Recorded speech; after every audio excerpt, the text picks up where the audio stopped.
Tracking, alerting, protecting. This is WKYT News at 5:30. Good evening to you. He is accused of trying to steal part of a crime scene. Tonight, a Laurel County man is in jail charged with tampering with physical evidence. State police say that Bruce Smith is the man who led them to human remains found Friday off Wilderness Road near Mount Vernon. They also say he tried to take one of the bones he found. Kristen Kennedy is in Rockcastle County with our top story at 5:30. State police say Bruce Smith tried taking away a piece of evidence from their crime scene. Any piece of evidence that we can get from the scene could lead to an identity or lead to the cause of what happened. So, it's very vital we get all the evidence. Kentucky State Police Trooper Lloyd Cochran says Friday morning Bruce Smith led investigators to the bones he found in a wooded area in Rockcastle County. Smith told troopers he'd been mushroom hunting. And when they went to his house later to follow up on their investigation, Trooper Cochran says Smith revealed he kept a bone. The arrest citation states Smith didn't think the bone was human, and when troopers asked him to show them where he got it, they say he refused. He was just not being very cooperative at all with us in the investigation. And it's a pretty serious investigation. And he'd taken evidence from the scene. Evidence investigators then took to the coroner. The coroner advised us that it appeared to be human remains. So at that point, we suspect it came from the same location. While state police don't believe Smith had anything to do with the death of the person they found, they do believe he meant to take the bone with him. They're charging him with tampering with physical evidence.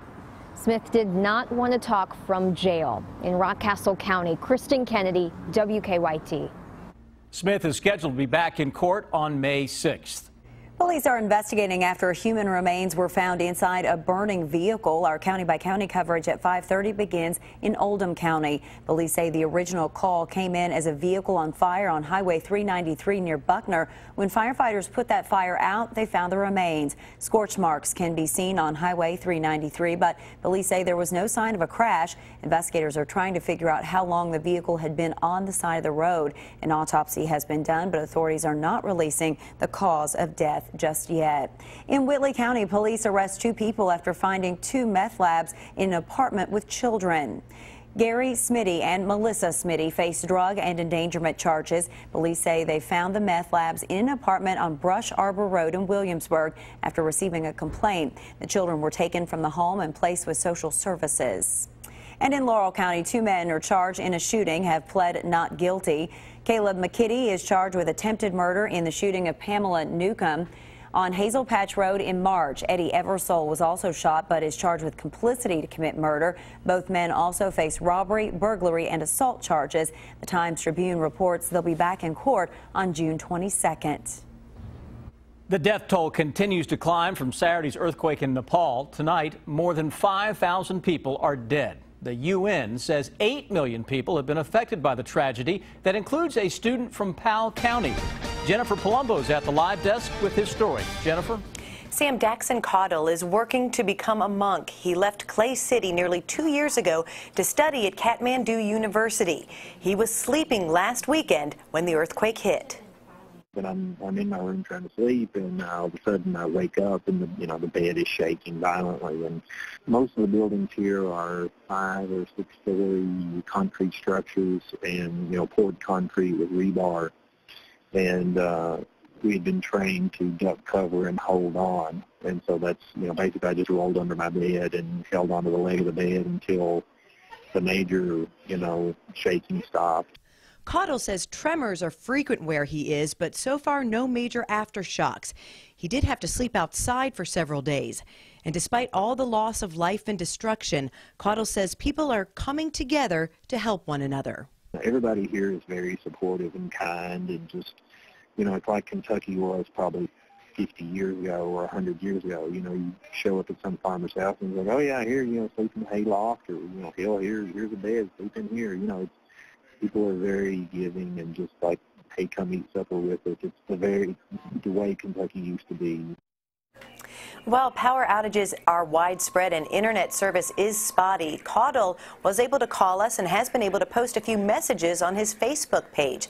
He's asking family and friends for prayers and to do whatever they can to help. At the live desk, Jennifer Palumbo, WKYT.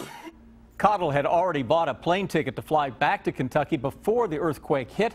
His flight is scheduled to leave on Saturday. I bet he'll be glad to come back to the Commonwealth. Yes, I bet he will. Well, another beautiful sunny day across the Bluegrass, but our current streak of dry days could be coming to a quick end soon. That's right. Chief Meteorologist Chris Bailey's tracking it all, and the showers on the first alert defender. Chris? Yeah, those showers getting into parts of southern Kentucky tomorrow. For the rest of us, guys, it looks like we're going to get an added bonus day tomorrow and wait until Thursday for some raindrops to blow on into town. You mentioned another dry day out there. Boy, it looks good. Still a little cool, but hey, we'll take it. 62 Lexington, Richmond, 63 into Frankfort and along the Mountain Parkway corridor. Everybody with at least a partly sunny sky this afternoon. Dry conditions, noticing though a little high cloud cover beginning to stream in on that western horizon. Live first alert defender, nothing going on. Throw the clouds and temperatures into the mix, and you see some of those clouds that are showing up toward the west and the southwest, but thermometers aren't bad at all, into the low and in some cases middle 60s across parts of southern and southeastern Kentucky. Those clouds that are, by the way, showing up right now on that western horizon are coming at us from a storm system that's way down in the Gulf of Mexico. And with a system that far to the south, it's going to ride its way to the east, and that stays mainly south of the Bluegrass states. So your weather headlines over the next few days: shower chance is ahead of us. Notice I say the word chance. Derby weekend continues to look A-OK. We'll eye that warm up in the 7-day forecast when I come back in 10 minutes. Thank you, Chris. Crews will soon start repairing a flood-damaged section of Kentucky 52 in Lee County. The construction will be done by July 31st. And while crews work on the road, it will be closed. A signed detour will be posted during the closure. The road was damaged at the beginning of March. It was temporarily repaired and reopened to traffic back on March 23rd with temporary traffic signals controlling one lane of traffic. That setup will continue until construction begins. It is a decision that has upset many students and parents in the Scott County School District. Longtime band director Tom Bronner will be replaced. Bronner works part-time, and the district wants to hire a full-time director. But as Sean Moody tells us, an online petition to save Bronner's job has now been created.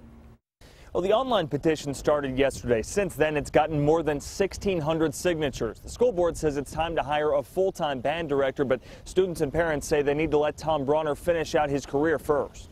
A student started this online petition after finding out the school system planned to do away with Bronner's position. The Scott County Schools HR director said they love and respect Bronner, but a growing student population means they need to hire a full-time director.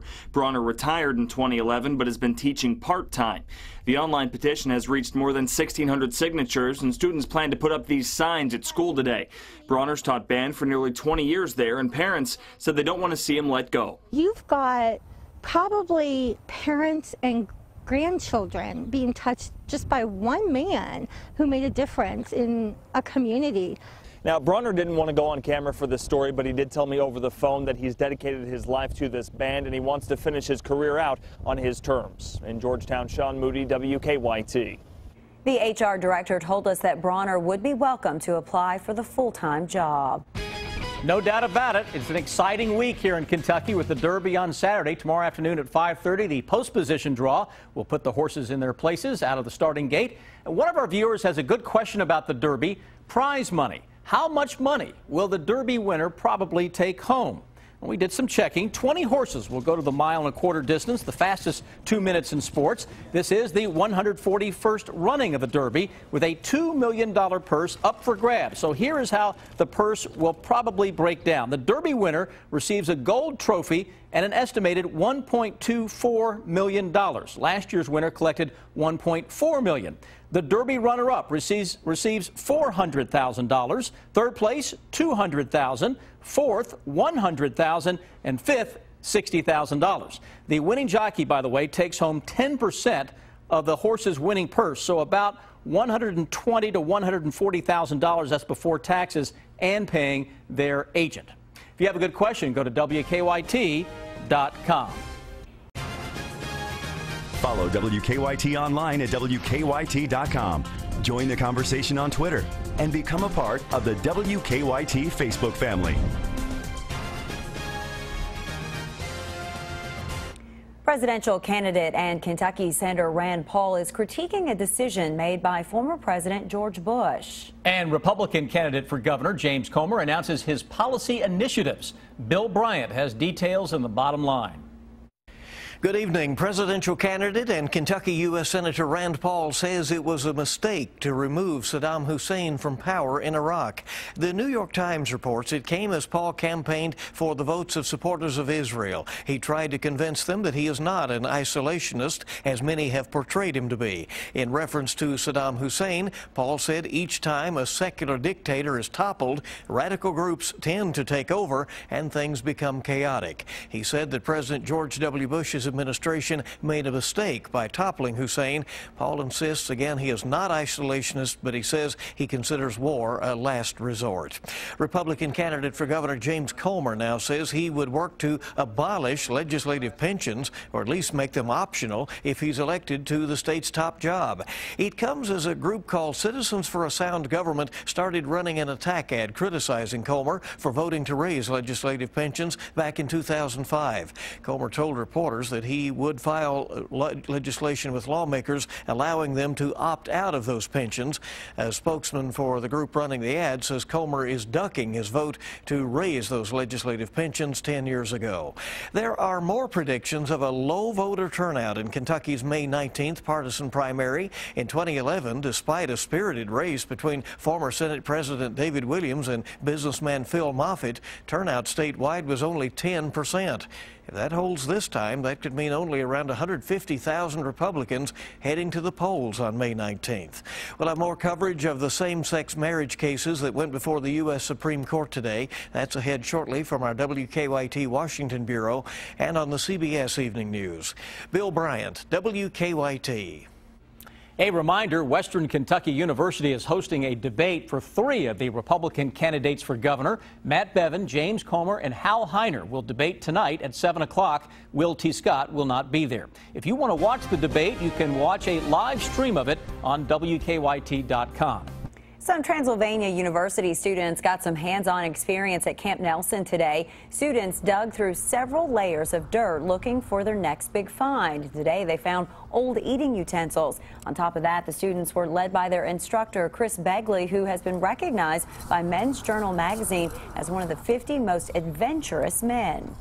One of the things we may not think of as Kentuckians is how important Kentucky has been archaeologically. Kentucky, for instance, has one of 2 places in the world that we know of where people lived in permanent villages before they were farmers. Begley says the national recognition is nice, but it is the adventure in his own backyard of central Kentucky that makes it worthwhile. His next project is focused on waterways in Kentucky.